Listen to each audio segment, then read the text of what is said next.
to take a response, then they're no longer able to take part the same way. You're just doing to them instead of with them. I think that's a lot of it. So if you get a chance, do you have any questions that I can think of offhand? So what I want you to do is think about, try the approaching of the next person, okay, of your buddy, just see how it feels. And then I'm gonna, if you get a chance, on that little paper, if you have an uh-oh that you've noticed, aha, or a question, and if you want me to come back to it, I'll get to you. The website that has this information is, if you like using computers, is on the one handout. And they have a lot of videos that kind of go over different steps and different approaches. She's really funny. She swears a lot more than I do. Oh, she's hilarious. And so it really kind of, she's really good at making it personal and kind of makes it sense. So, because the idea is, I don't know about you, but when I did this in service last time, and I asked the night staff how many people had family members they were taking care of or living with dementia, it was 3/4 of the night staff. So, and this is like outside of, so this is something that's not just, and these are skills that you would use, like I said, with other staff, with family members, not just here at work. So it's something to try and see if it works. Try it with a resident you're working with. See if it changes the approach. The ahas, the uh-oh part is, okay, I tried this, it didn't work. Doesn't mean it will never work. It just means it didn't work that time and I got to figure out more about that resident. So you're not going to become the dementia whisperer, but you might have some better chances to have a positive interaction with the people you care about. Okay, so try, before you go, try the hand in the hand, and then try and see if it feels more comfortable. Okay, so try. If you can't figure it, oh, how many people are left-handed?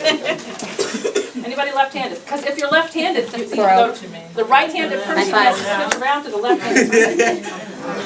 Okay? Now make it a butterfly. That hurts. No, don't mess with her shoulders.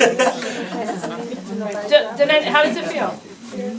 Okay, the other, and I always, there's so many things I want to tell you, but this part of your palm is a pressure sensor for your body.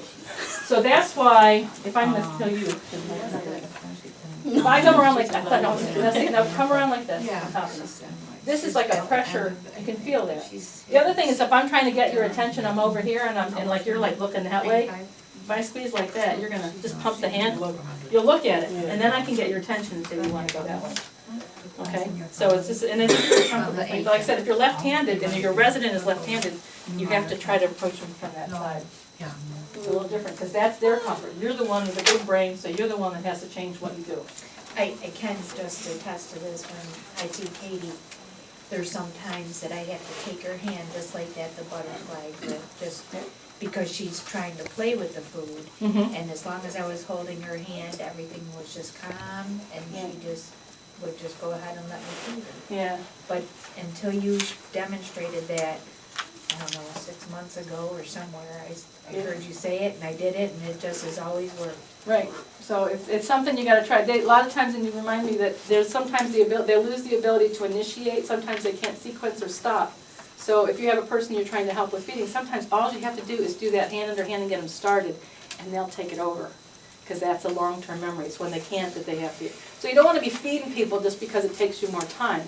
You want people to be feeding themselves, and you're giving the assistance that they can do. Same thing with care. You don't want to just take off their shirt if they can help, because that's something that they need to be able to do. So try it, see what it comes. See what your uh-ohs and ahas are. And then the other one is, if you see a change and it doesn't work, you go time out, step back, step away, because you might not be. And the last, there's so many things. The important part, and we just said to have a buddy in this class or this workshop, look for a buddy to work with when you're working with your residents, because sometimes a person will get to you.